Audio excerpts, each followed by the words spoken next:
Hi, I'm Stephanie. I'm owner of Curated Blooms Flower Farm up in New Waverly. We grow lots of cut flowers here. We've just finished our first year, so we're still new to this and still learning, and I think even after 20 years you still learn as you go. We are fortunate to have Landscapers Pride right around the corner from us. It was a huge find for us, and we use their compost on all of our beds. But also there's some bags that we buy that we can purchase for using in our soil block mixture. But we provide flowers for all sorts of different needs. We provide to florists. We sell wholesale to designers. We also do our own design work, our own weddings, our own events where we can grow out specific flowers if we have enough advance for those special times and celebrations in people's lives. We also host workshops here at the farm where we love to share our flowers with people. They can come and cut flowers and then we'll go design with them. We also have educational workshops about flower farming and how to go about that. We'll also go off-site and bring the farm to you. I thought I would share soil blocks with you. We soil block here in addition to doing flats. The plastic trays that have all the holes in them, they come in different numbers. We do soil blocking for the majority of our seeds because it takes up less space. It also allows oxygen to get in around the roots better in those crops as they're growing. The one thing about it is you have to prepare a little in advance to have your materials on hand, the different ingredients for it, and just a little bit of, not much muscle power, but a little to use the soil block presser to form your little soil blocks. But it's a method we've learned from someone else. Her name is Lisa Ziegler, and she's a flower farmer, and she has a website that you can get this recipe from. I'll share it with you today, but it is not my own creation. Let's get started, okay? So in gathering your ingredients, you only need 4 things for this, dirt-wise or material-wise. There is rock phosphate, is one of the ingredients for this, and then another ingredient is green sand, and it literally is green. And I was looking this up, and this is how it comes out of the ground, and it has magnesium and potassium in it. It has some really good things that the plants like, and it's just a little bit of these two that you're using. Moss.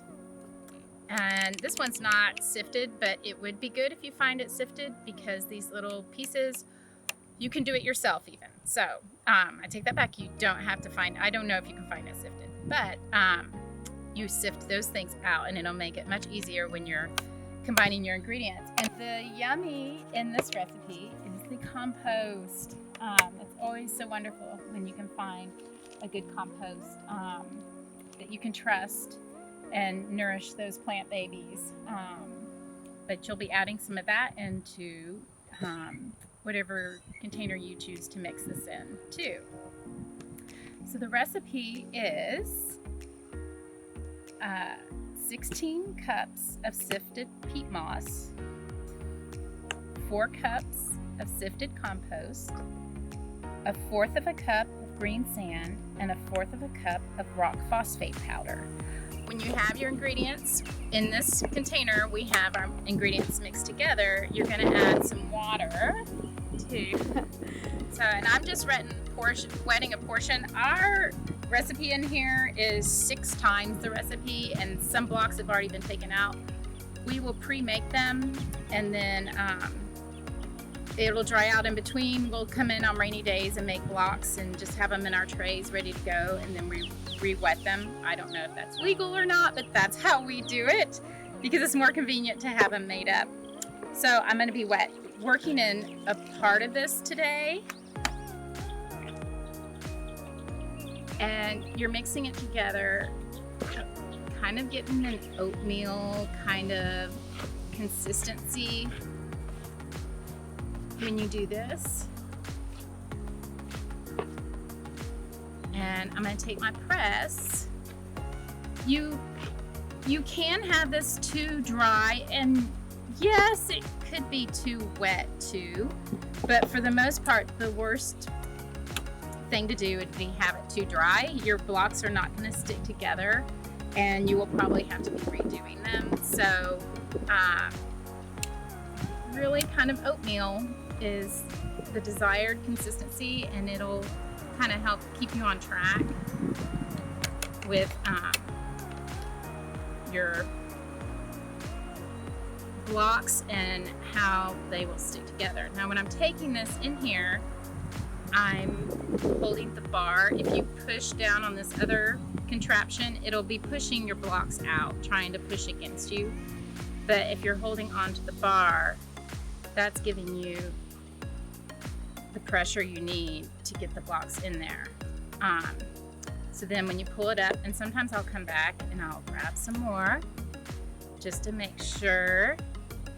And I've kind of got this away from my body, so really having it directly under your body is going to help get the angle, and it won't be so much muscle power.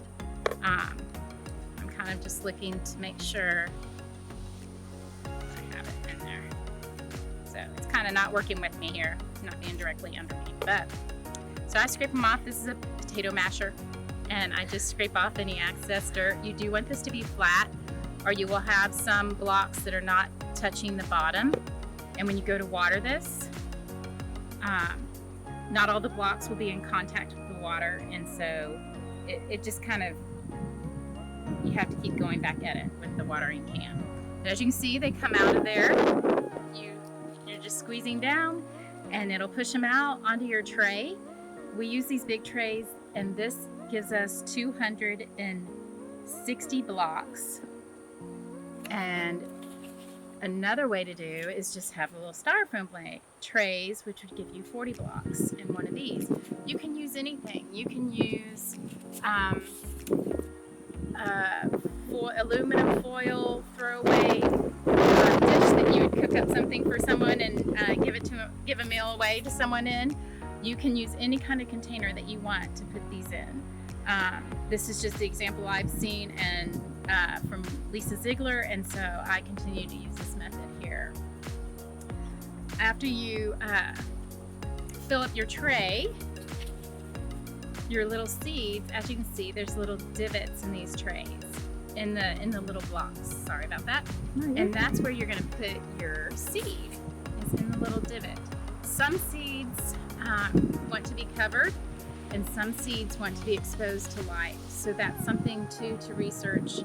Many times you can find that information about a seed, whether to cover it or leave it exposed to the light. When we cover something, we used to take them and take a toothpick and stick them down in here. Now we just sprinkle vermiculite on top of here, and that provides the coverage for them. And we set them on a heating mat where we wait till approximately 50% of the seeds have either sprouted or just cracked open their seed coating.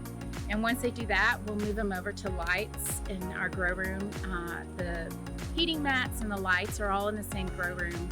And we just have shop lights from Home Depot, nothing fancy. You can buy grow lights. There's all kinds of options out there, but we just have metal shelves with the shop lights hanging from them. When we go to water these, we have a watering can with a spout, and we take that watering can and our tray, we'll pull it out of the shelf, still have it on the shelf, and the watering can with the spout will gently water to the side of these soil blocks. So you'll have channels between your soil blocks when you have them. Even this small one, there are channels. These do move around a little bit. There are channels in between here, so when you go to water, the water is going to come around and fill those channels.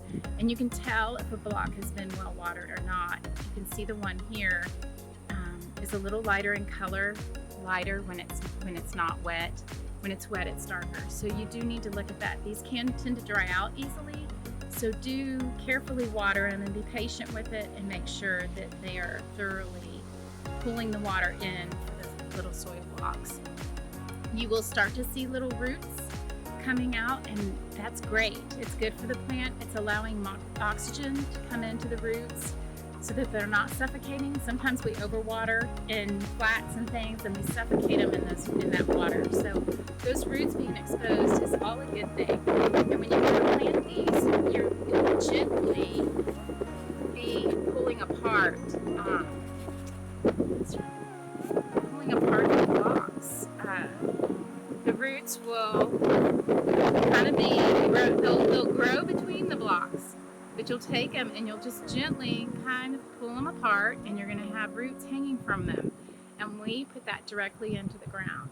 It's okay that the roots, you will not kill the plant just by pulling them apart. If you leave them in these too long, you will have a hard time pulling apart the roots, and that's something you're just waiting for the plant to gain an inch or two in height and have a couple of sets of true leaves, and that's when you're going to start to determine if it's time to plant them out or not. But for the most part, these have been really a wonderful find for our farm in saving space and allowing us to put out many plants at one time and keep up with the pace of things here. Thank you for joining us today and giving us your time. I just wanted to show how easy it is to grow some things in your own gardens using soil blocks, even using flats. We do have flats in there too, but this is doable at home, and you don't have to do it on a large scale. It can be kept on a smaller scale for your home, and we will have some links below for some of the products that we've mentioned. And also, if you want to follow along in our journey, we are on Instagram, Curated Blooms on Instagram, and then on the internet, we're www.curatedblooms.com. Feel free to follow along, send us a note if you have any questions, and we're just so grateful for all of you. Thank you for joining us.